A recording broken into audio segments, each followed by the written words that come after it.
नमस्कार। तो आज हम रामायण के एक बहुत ही रोमांचक और अहम पड़ाव पर बात करने वाले हैं। हाँ बिल्कुल। मारीच और सुबाहु वाला प्रसंग है ना। जी हाँ, मारीच सुबाहु संहार।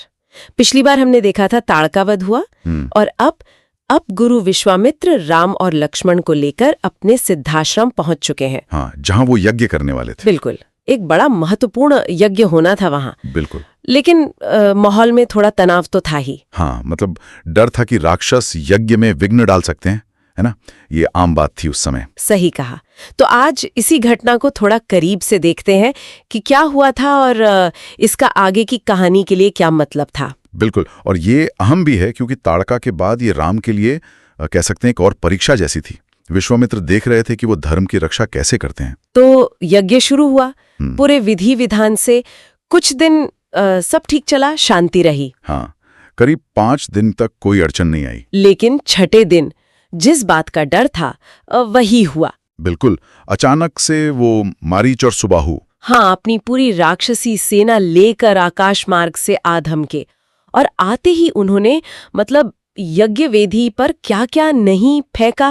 मांस, रक्त, हड्डियां, सब कुछ। मतलब यज्ञ को अपवित्र करने की पूरी कोशिश। जरा सोचिए वो कितना विघ्न वाला दृश्य रहा होगा। एक पवित्र अनुष्ठान चल रहा है और ये सब हो रहा है। हाँ, ये असल में सिर्फ हमला नहीं था, ये एक तरह से धर्म पर, आस्था पर चोट थी। सही। और यहाँ देखिए विश्वामित्र का आत्मविश्वास। उन्होंने स्थिति बिगड़ते देखी और तुरंत राम की तरफ देखा। उन्होंने लक्ष्मण को नहीं कहा? नहीं, उन्होंने सीधे राम को कहा, राम देखो ये दुष्ट आ गए हैं, इनका संहार करो, यज्ञ की रक्षा करो। इससे पता चलता है कि विश्वामित्र को राम की शक्ति का पूरा अंदाजा हो चुका था। हाँ, ये दिलचस्प है। तो ये सिर्फ मारने का आदेश नहीं था, ये था कि धर्म को बचाओ। बिल्कुल, धर्म की स्थापना का काम था ये। और फिर राम ने उन्होंने जो किया वो तो सचमुच कमाल था। हाँ, बताइए ना। ये थी कि वो मारता नहीं था। हाँ, वो शत्रु को बस बहुत दूर फेंक देता था। और उसी से उन्होंने मारीच को निशाना बनाया। और मारीच, वो कहते हैं 100 योजन दूर समुद्र पार जाकर गिरा। हाँ, बिना मरे।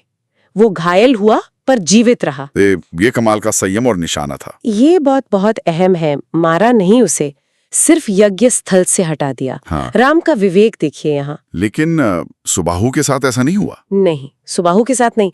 राम ने दूसरा बाण चलाया, शायद कोई आग्नेयास्त्र या वैसा ही कुछ शक्तिशाली अस्त्र, और सुबाहु वहीं ढेर हो गया। हाँ, उसका वध कर दिया। और फिर बाकी जो राक्षस थे वो तो ये सब देखकर ही डर गए। खड़े होंगे सब। बिल्कुल, इधर उधर भागे सब जान बचाकर। मतलब एक ही पल में दोनों मुख्य राक्षस निपट गए और बाकी भाग खड़े हुए। संकट टल गया। लेकिन ये बात थोड़ी सोचने वाली है।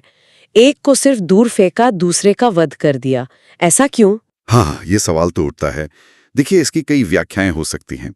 हो सकता है राम ने खतरे के हिसाब से फैसला लिया हो, या शायद मारीच की भूमिका आगे कहानी में होनी थी, इसलिए नियति ने उसे बचा लिया। अच्छा, वो स्वर्ण मृग वाली घटना के लिए। हाँ, शायद कह सकते हैं कि राम की दूरदर्शिता थी या बस उस पल का निर्णय। पर यह दिखाता है कि राम सिर्फ योद्धा नहीं थे, सोचते भी थे। बिल्कुल सही कहा। खैर, राक्षसों के भागने के बाद फिर यज्ञ पूरा हुआ, बिना किसी और विघ्न के सफलतापूर्वक संपन्न हो गया। और गुरु विश्वामित्र, वो तो बहुत प्रसन्न हुए होंगे। अरे बेहद प्रसन्न। उनकी खुशी का ठिकाना नहीं था। राम के इस पराक्रम ने उन्हें बहुत संतुष्टि दी। और इसी प्रसन्नता में उन्होंने फिर राम और लक्ष्मण को आगे ले जाने का फैसला किया। हाँ बिल्कुल। इसी सफलता के बाद विश्वामित्र ने राम और लक्ष्मण को अपने साथ मिथिला चलने का निमंत्रण दिया। मिथिला, जहाँ राजा जनक का दरबार था। जी हाँ, जहाँ राजा जनक ने एक बहुत बड़ा धनुष यज्ञ आयोजित किया था। विश्वामित्र जानते थे कि मिथिला में कुछ खास होने वाला है। देवी सीता का स्वयंवर। हाँ, और वो शिव धनुष की कथा। तो एक तरह से देखें तो मारीच सुबाहु संहार ने राम के जीवन के अगले और शायद सबसे बड़े अध्याय का दरवाजा खोल दिया। तो संक्षेप में कहें तो आज हमने देखा कि कैसे युवा राम ने न सिर्फ अपने गुरु के यज्ञ की रक्षा की, बल्कि मारीच और सुबाहु जैसे राक्षसों से निपटते हुए अपना पराक्रम, अपना विवेक और धर्म के लिए अपनी प्रतिबद्धता दिखाई। बिल्कुल, ये उनके अवतार होने के उद्देश्य को और पुख्ता करता है। सही। और हाँ, वो सवाल फिर से मन में आता है कि मारीच को जीवित क्यों छोड़ा गया। जैसे आपने कहा, स्रोत बताते हैं कि उसे मारा नहीं, बस दूर फेंका। हाँ, उसका इस तरह बच निकलना क्या ये सिर्फ एक संयोग था या इसके पीछे भविष्य की किसी बड़ी घटना का कोई गहरा संकेत छिपा था?